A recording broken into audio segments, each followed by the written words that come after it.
Hola, manadas pequeñas, ¿qué tal? ¿Cómo están? Es un gusto saludarles. Julio Pastén me pidió hacerles un estudio de introducción sobre el libro de Marcos.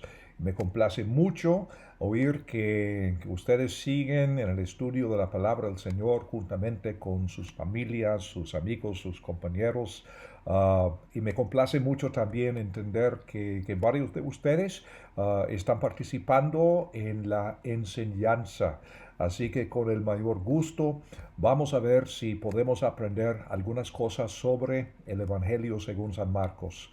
Y quizá la primera pregunta de importancia, muy importante, es contestar la pregunta: ¿quién es Marcos? Porque su nombre no aparece en el Evangelio. Pero sabemos, según el testimonio de muchos temprano en la historia de la iglesia, que este Marcos es el mismo Juan Marcos, pariente, sobrino de Bernabé.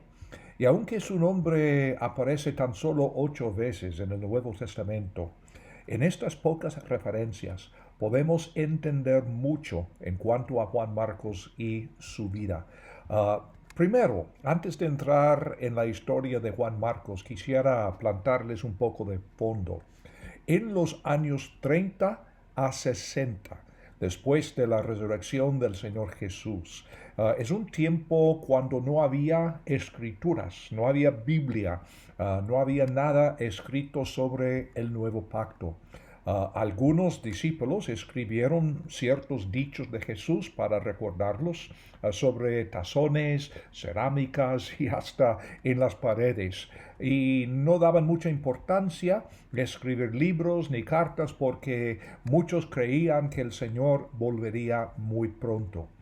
Sin embargo, con los años comenzaron a pensar de una forma diferente. Posiblemente el Señor va a tardar un poco su regreso.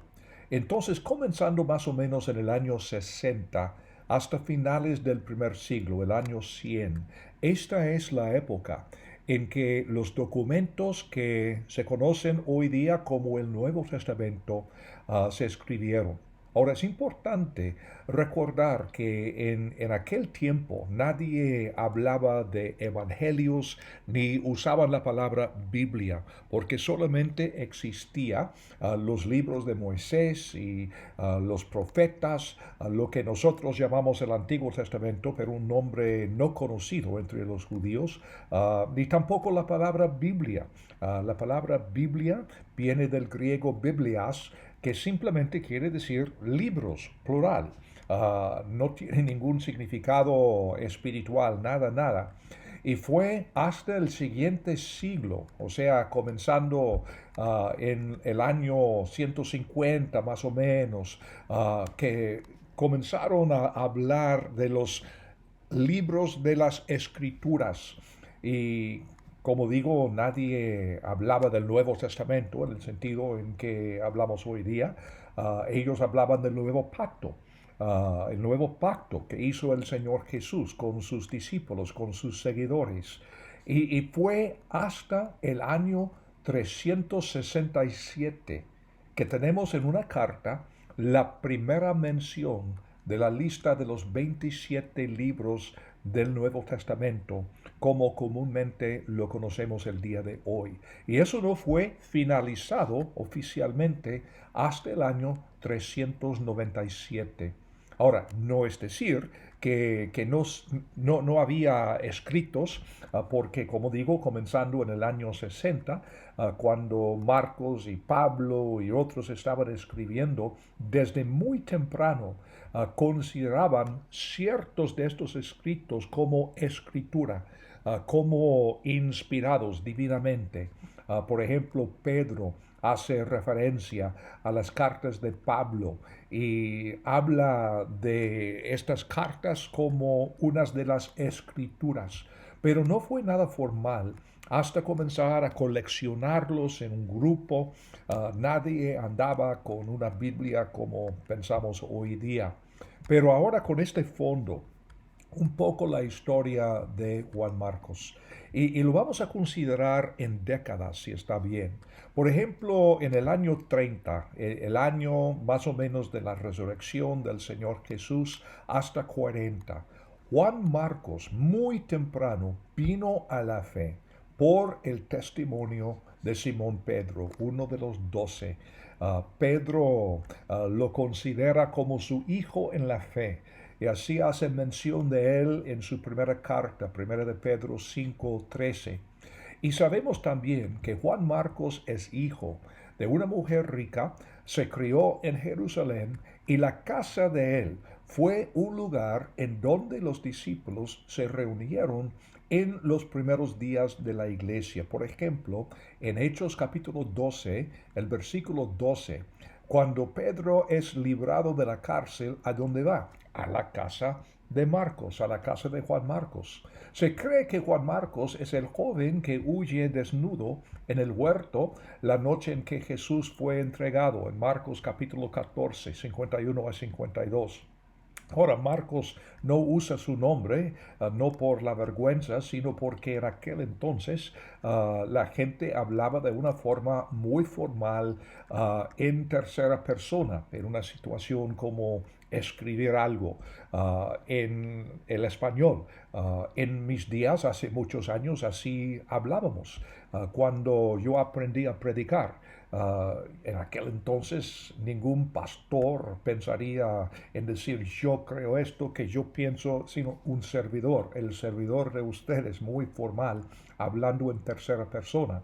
Y solamente digo esto para que sepan que así fue la cultura en los días del Nuevo Testamento. Y hay varios ejemplos de esto en el Nuevo Testamento. Pablo, por ejemplo, que habla de uno en sus cartas a los Corintios, está hablando de su propia experiencia. Ahora, en los años 40 a 50, Juan Marcos también aparece cuando Saulo, quien luego se conoce como Pablo y Bernabé, traen una ofrenda de Antioquía a los pobres en Jerusalén. Cuando regresan a Antioquía, llevan consigo a Juan Marcos. Esto sabemos de Hechos capítulo 2 o capítulo 12, digo, el versículo 25. Y luego, cuando Bernabé y Pablo salen en su primer viaje misionero, otra vez Juan Marcos está con ellos como su ayudante. Y así se menciona en Hechos capítulo 13, el primer versículo. Pero algo sucede en este primer viaje. No sabemos por qué, no sabemos qué pasó, pero de alguna forma u otra y por una razón que la ignoramos, Juan Marcos toma la decisión de volver a casa. Y eso se menciona en Hechos capítulo 15, los versículos 36 al 38. Y se menciona porque esto provoca una división entre Pablo y Bernabé. Porque en este momento, cuando están pensando en salir otra vez en un viaje misionero, a Bernabé piensa llevar de nuevo a Juan Marcos. Y Pablo no está de acuerdo en nada. Él cree que Juan Marcos, que volvió a casa la primera vez, que no es tan estable, que no es muy fiable y por eso se dividen. Bernabé lleva a Juan Marcos y ellos van a Chipre, mientras que Pablo lleva a Silas y entonces comienzan lo que es la segunda viaje, el segundo viaje de Pablo en el libro de los Hechos. Hechos capítulo 15, versículo 39, habla de esta situación. Ahora después, en los años 50 a 60, de alguna forma, no sabemos cuándo ni cómo, pero Juan Marcos es restaurado en los ojos de Pablo. Y cuando Pablo escribe a los Colosenses 4:10 y cuando escribe su carta muy personal, muy íntima a Filemón, en los versículos 23 y 24, Pablo da buen testimonio de Juan Marcos. Y luego, en los años 60 a 70, sabemos que Pablo en esta época se encuentra encarcelado en Roma y cuando escribe su última carta, su segunda carta a Timoteo, capítulo 4, versículo 11, Pablo habla de Juan Marcos como un compañero fiel y le da instrucción a Timoteo llevar a Juan Marcos consigo cuando llegan a Roma para estar con él. Ahora, de alguna forma, Juan Marcos llega a Roma con o sin Timoteo. No entendemos todos los detalles, son detalles de la historia, no de la Biblia, pero él sigue su conexión con Pedro, su padre espiritual, porque en este tiempo Pedro también llega a Roma y los testigos históricos dicen que Juan Marcos le servía a Pedro como su asistente y secretario. Y en este tiempo, imagínense, ahí están en Roma trabajando, ministrando, tratando con los problemas y la persecución y los malos entendidos y todo esto. Pero en momentos Pedro iba contándole a Juan Marcos los recuerdos que tenía de la vida de Jesucristo. Y Juan Marcos iba escribiendo estos recuerdos de Pedro. Y en alguna forma u otra, estos escritos, estos recuerdos forman lo que conocemos hoy día como el Evangelio de Marcos. Pero en un sentido, algunos hablan de Marcos como el Evangelio según San Pedro, porque la información de Marcos viene de Pedro. Y seguramente Marcos es el autor, pero su información es de Pedro, escrito durante este tiempo que ambos estaban en Roma trabajando con las iglesias allí. Ahora, ¿por qué es tan importante conocer esta historia de Marcos, el autor de este Evangelio? Es importante porque tenemos que entender que para considerarse escritura divinamente inspirada al final del cuarto siglo, cuando la iglesia en varias reuniones llegaron a concluir en forma definitiva que estos 27 libros formaría lo que conocemos hoy en día como el Nuevo Testamento. Hubo tres requisitos que un escrito tuvo que llenar. Primero, el autor tuvo que ser uno de los apóstoles o contemporáneo de algún apóstol. En ese sentido, Juan Marcos es contemporáneo de Pedro. En segundo lugar, el escrito tuvo que ser doctrinalmente puro y de acuerdo con las otras escrituras y el autor conocido como el legítimo autor del escrito.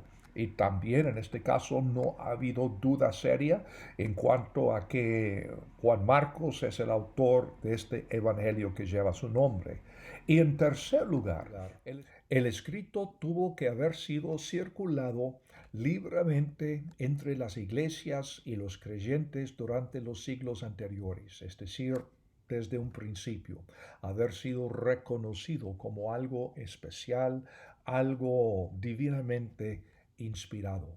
Y había muchos escritos, muchos, pero muchos, otros evangelios y otras epístolas, pero tan solo 27 libros llenaron sin duda estos requisitos con la voz de toda la iglesia.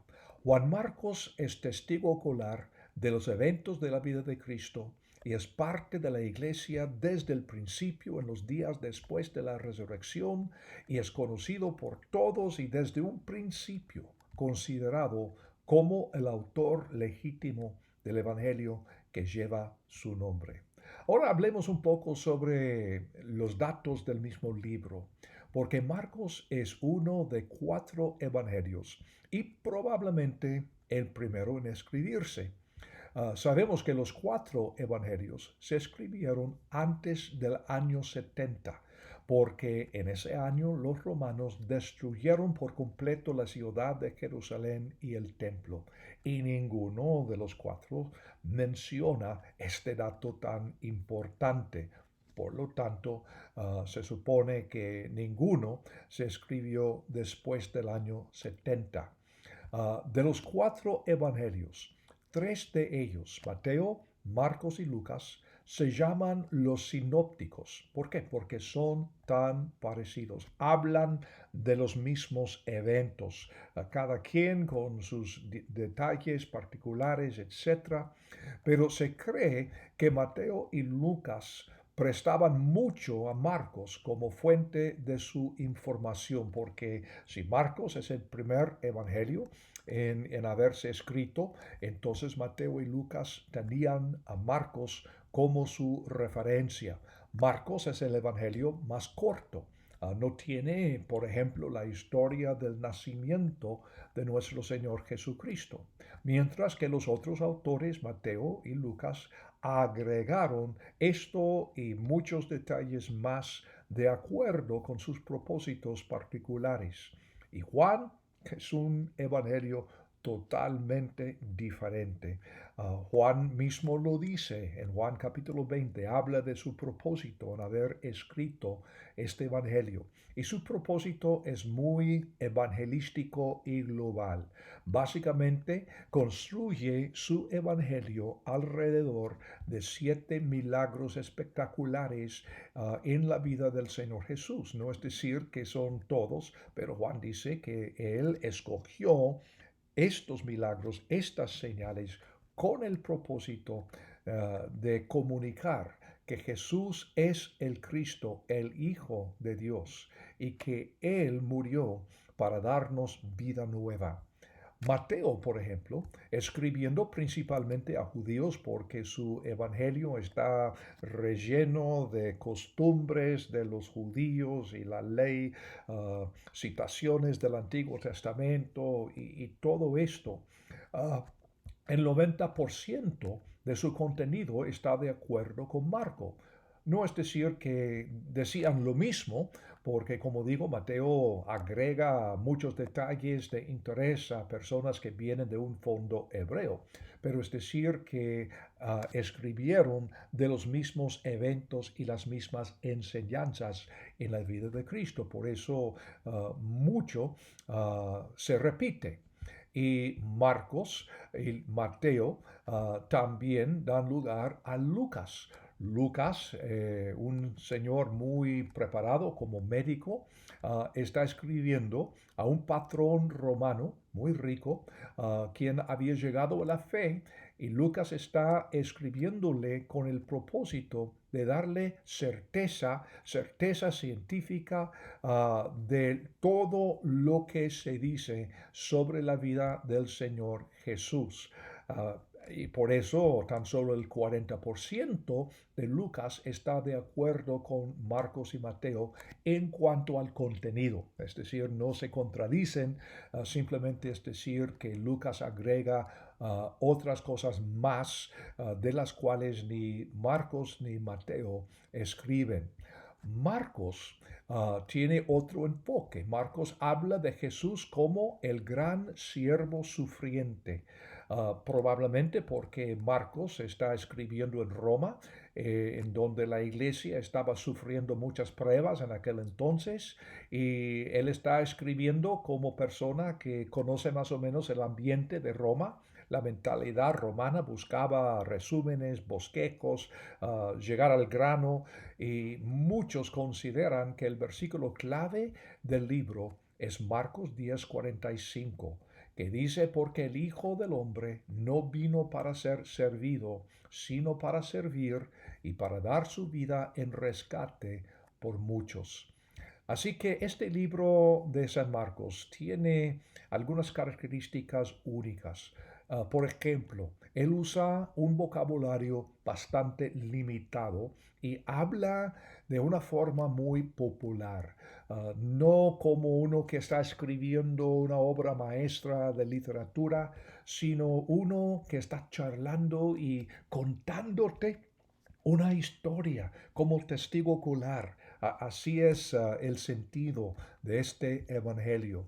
Nos da un sentido inmediato como escuchar a alguien contar esta historia.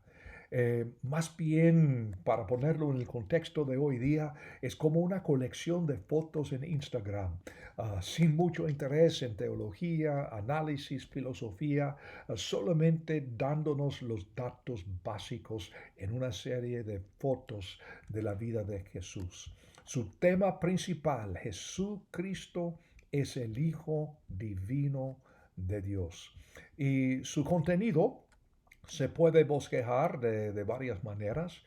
Por ejemplo, algunos han notado que los versículos 1 al 13 del primer capítulo forman una introducción, mientras que de allí en adelante hasta el capítulo 8, versículo 23, él está hablando de la prueba de su divinidad por medio de sus enseñanzas y hechos. Y del capítulo 8, versículo 24 hasta el final del libro, entonces el tema viene a ser la prueba de su divinidad por medio de su pasión, su muerte, su sepultura y su resurrección. Uno también podría bosquejar el libro de una forma geográfica. Por ejemplo, desde el primero hasta capítulo 8, versículo 26, habla del ministerio de Jesús en Galilea. Del capítulo 27 del capítulo 8 hasta el final del capítulo 10, habla del viaje de Jesús a Jerusalén. Y capítulo 11 al capítulo 16 habla de su pasión. Y por eso Marcos es un libro fantástico para aquellos que no tienen mucho fondo bíblico. Alguien que busca contestar la pregunta, ¿quién es Él? Estoy escuchando de Jesucristo, pero explícame, ¿quién es? ¿Cómo es? Pues es un libro pragmático, conciso, que va al grano y para estas personas es algo muy apto. Y para todos nosotros es un libro que nos da el sentido de estar allí en el primer siglo con Marcos, viendo todo desarrollarse. Y por eso estoy seguro que ustedes van a tener una buena aventura estudiando este libro de Marcos. Que el Señor los bendiga y muchísimo.